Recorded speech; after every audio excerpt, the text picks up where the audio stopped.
안녕하세요. 우리 이 시간에는 바울 서신에 대한 어떤 개론적인 부분을 함께 살펴보려고 합니다. 우리가 지금까지 바울 서신을 읽고 또 우리가 또 열심히 있는 분들은 개인적으로 바울 서신에 대한 책들과 이런 세미나 같은 거를 들어보셨으리라고 생각을 합니다. 하지만 우리가 이렇게 영상으로 만나서 함께 또 구체적인 내용들을 살펴본다면은 우리가 바울 서신을 이해하고 알아가는 데 도움이 될 것이라고 생각하고요. 또 무엇보다 우리가 이 바울 서신을 공부하는 데 있어서 이런 문학적 특징이나 역사적 배경, 또 사도 바울이 또 1세기에 복음을 들고 어떤 활동을 했는지 같은 것을 배경적으로 살펴보면 우리가 성경을 그냥 읽고 묵상하는 것보다 더 많이 하나님 말씀에 대해서 알게 되고 또 이해가 증진될 것이라고 생각이 됩니다. 우리가 이제 이렇게 영상을 계속 통해서 공부를 하면서 바울 서신 각 권에 대해서 공부할 수 있다면 지속적으로 공부를 해보려고 합니다. 바울 서신은 총 13통이 있는데요. 이 각 13통의 편지를 우리가 이제 이렇게 묵상하고 통독을 하고 할 때 우리가 이런 배경적인 지식을 갖고 있다면은 그 안에 깔려져 있고 그 안에 전제되어져 있는 많은 요소들을 우리가 무리 없이 그리고 또 오해 없이 이해할 수 있으리라고 생각이 돼서 먼저 우리가 각 권에 대한 내용보다는 이런 배경적인 사항들을 함께 살펴보겠습니다. 여러분 화면을 보면은요.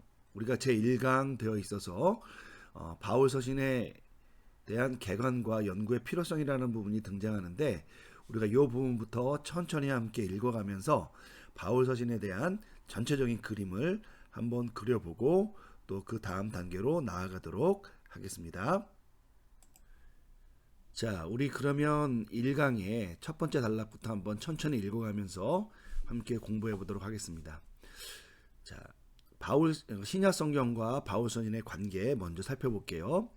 신약 성경과 바울 서신의 관계에 관련하여 크게 우리 구성적 차원과 신학적 차원을 고려해야 된다 이렇게 제안을 합니다.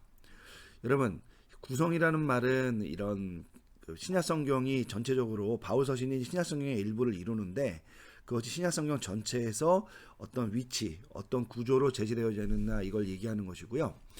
또 바울 서신 자체가 또 어떻게 이렇게 기록되었느냐 하는 이런 요소들을 얘기하는 것이고 신학적 차원이라는 것은 바울 신학이 우리 성경과 기독교 신학에서 갖고 있는 그 중요한 위치를 살펴보는 내용이라고 말할 수 있습니다. 어쨌든 신학적 차원이라는 것은 바울 신학과 신약 신학의 관련성을 다루는 것이에요. 여러분 바울 신학은 당연히 사도 바울의 서신에 등장하는 바울이 보여주는 그의 신학을 이야기하는 거고요. 신약 신학이라는 것은 무엇이냐면은 우리가 바울 서신, 복음서, 공동서신, 또 요한계시록, 사도행전 등 신약 성경의 27권의 책과 또 여러 저자들이 또 이 말씀을 기록하기 위해 이제 헌신을 하고 수고를 하였는데 우리가 이제 개별 저자나 어떤 개별 책들에 대한 어떤 내용들이나 이런 것들을 이야기하는 것이 아니라 신약 성경 전체를 통틀어서 우리가 이 신약 성경은 이것을 이야기하고 있다라고 하는 주제를 다루는 것을 신약 신학이라고 얘기해요. 예를 들면은 어떤 학자들은 신약 성경의 전체 주제를 하나님의 나라라고 보는 사람도 있고요. 어떤 분들은 언약 신학이라고 보는 분도 있고 어떤 분들은 예수 그리스도에 대한 복음이라고 보는 분들도 있고 여러 가지 주제로 신약 성경 전체를 하나의 주제로 잡으려고 하는 노력들이 있습니다. 바로 이제 신약 신학이라는 것은 이런 큰 틀인데 이 바울 신학이 이 신약 신학 전체의 주제에서 어떤 역할을 하느냐라는 것을 우리가 신학적 차원에서 다룰 수가 있어요. 그런데 우리가 이제 이렇게 바울 신학이라는 것을 규정을 해야 이 관계를 다룰 수가 있는데 결과적으로 이런 어떤 바울 신학에 대한 이해를 이제 우리가 가지려면 바울 서신 각 권을 또 연구하고 그것으로부터 나오는 내용을 통합적으로 바라볼 때만 이것이 이제 가능하다라는 겁니다. 그래서 우리가 바울의 신학적 차원, 바울 서신의 신학적 차원을 이해하기 위해서는 사실은 바울 서신에 대한 각 권에 대한 깊은 이해, 내용적 이해가 필요하고 그거로부터 종합적인 어떤 결론을 이끌어낼 수 있어야 된다는 겁니다.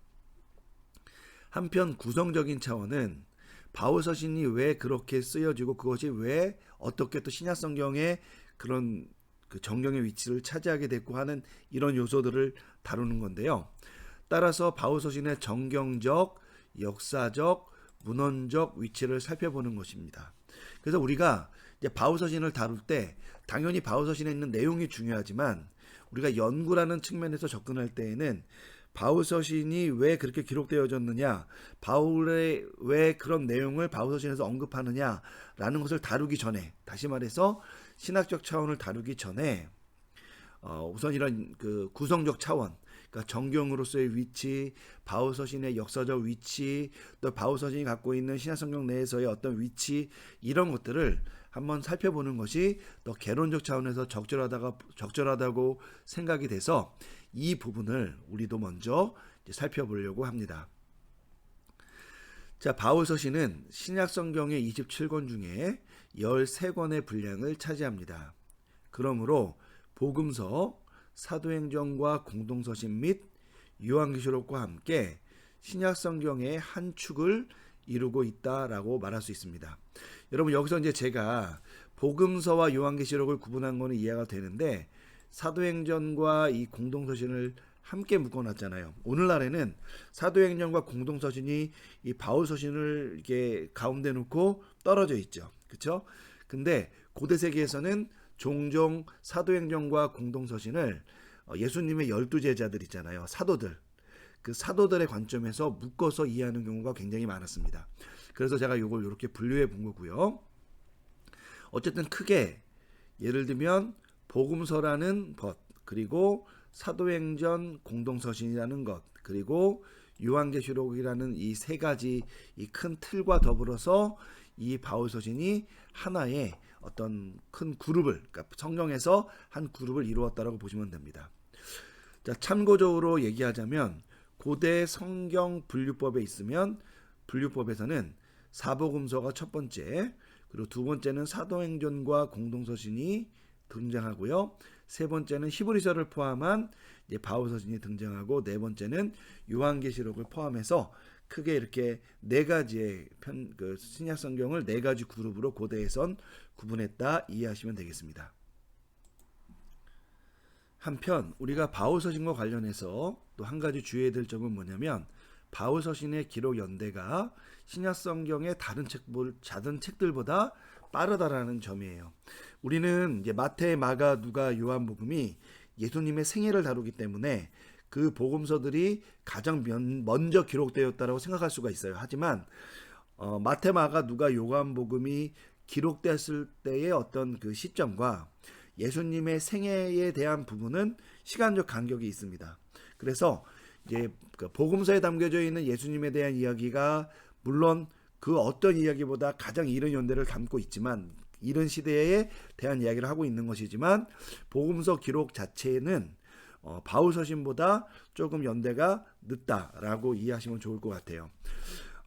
이제 다만 학자들은 이제 마가복음과 야고복음의 이른 연대를 이제 주장하기 때문에 만약에 마가복음과 야고복음의 연대가 만약에 이르다, 예를 들면 70년 이전, 그러니까 성전이 파괴되기 이전에 기록되었다고 우리가 이제 이해하듯이 받아들인다면은 이 바울서신은 마가복음과 야고보서가 기록됐을 당시, 그거보다는 약간 앞섭니다만 그 당시에 함께 기록된 것으로 볼 수 있습니다. 어떠한 말로 이야기하더라도 바울서신이 가장 먼저 기록된 편지들에 속한다. 가장 먼저 기록된 그런 신약 성경에 속한다라는 말은 이제 변하지 않습니다. 자, 그 중에서도 5번 가장 오래된 바울서신은 갈라디아서 혹은 데살로니가 전서로 알려져 있습니다. 여러분, 우리 신약 성경에서는 바울서신 중에 가장 먼저 등장하는 것이 이제 로마서잖아요. 그래서 우리 생각에는 로마서가 가장 먼저 기록되었다라고 생각할 수는 있지만 사실은 이 신약 성경에 나타난 이 바울서신은 이 길이에 따라 배열된 거예요. 나중에 살펴보겠습니다만 길이에 따라 배열된 거지 시대순에 따라 배열된 것이 아니기 때문에 우리가 이제 학자들의 연구나 여러 가지 신약 성경에 있는 정황을 살펴보면 갈라디아서나 데살로니가 전서가 가장 먼저 기록된 서신이라는 것을 알 수가 있습니다. 이 두 서신들은 학계의 주장에 따르면 주 50년 이전 혹은 50년도에 기록되었습니다. 따라서 이들은 기록된 최초의 신약 성경인과 동시에 기독교 최초의 기록물이기도 합니다.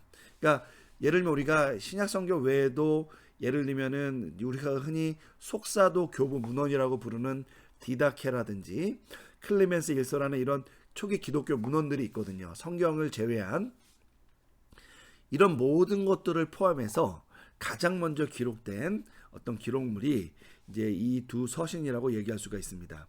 다만 갈라디아서와 관련해서는 연대 이슈가 좀 있어요. 그러니까 연대를 다루는 중요한 문제가 있는데 학자들끼리 갈라디아서가 사도 바울의 1차 전도 여행 직후에 기록됐다라고 보는 학자들도 있고 아니면 이제 3차 전도 여행 중에 기록됐다고 보는 학자들도 있어요.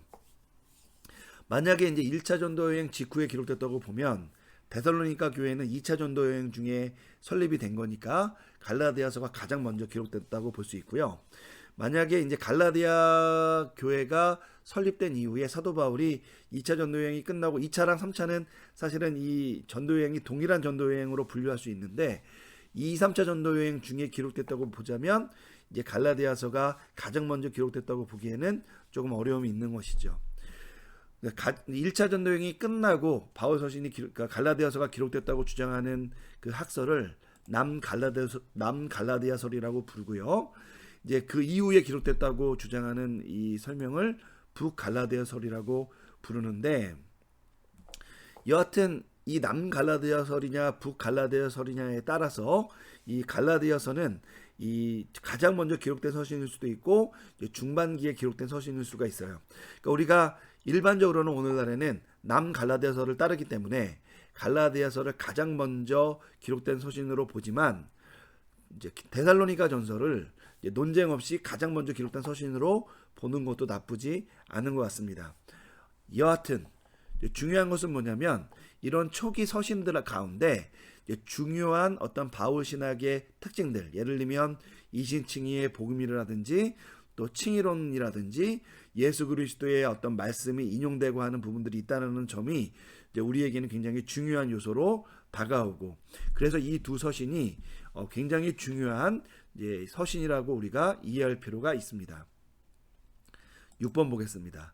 바울 서신은 하나님의 말씀인과 동시에 사도행전과 더불어 초대 교회의 생생한 모습을 보여주는 중요한 자료이기도 하다라는 것. 여러분 그래서 우리가 사도행전을 보고 초대교회를 재구성하는 것도 중요하지만 바울서신 더 나아가서 공동서신을 통해서 초대교회 모습이 실제로 어땠는가를 우리가 그려보는 것도 굉장히 중요한 거예요.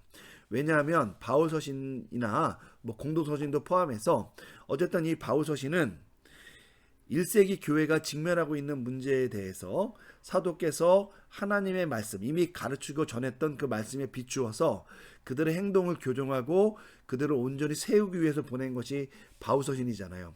하나님이 그 일을 통해서 이제 하나님의 백성을 바로 세우려고 했다라는 것 우리가 알고 있는데 따라서 바울서신에는 여러 가지 좌충우돌하는 그런 모습이 등장하지만 이제 그런 어떤 모습들이 실제로 초대교회 성도들의 모습이었고 그것을 이제 온전하게 복음으로 세워가는 것이 무엇이냐 또 초대교회는 어떤 모습을 성도들이 갖기를 원했느냐라는 것을 실제로 이 바울서신이 구체적으로 보여준다는 점에서 사도행전과 더불어서 초대교회의 생생한 모습을 드러내주는 중요한 자료가 된다는 거 여러분들이 기억하실 필요가 있어요. 그러니까 우리가 이 점을 굳이 부인할 필요가 없습니다. 하나님의 말씀이라는 것과 이것이 초대교회 성도들의 모습을 보여준다는 것, 이 두 개는 상보적인 관계를 나타내는 것이지 대조적인 관계를 나타내는 것이 아니라는 것 여러분이 염두에 두면서 이 점도 한번 살펴보는 것이 굉장히 중요합니다. 특별히 사도행전의 역사성과 기록 목적 및 바울서신의 관계가 또 중요한 주제로 요즘 대두되기 때문에 여러분들이 바울서신에 대한 깊은 이해가 좀 필요하다는 것 재차 강조합니다.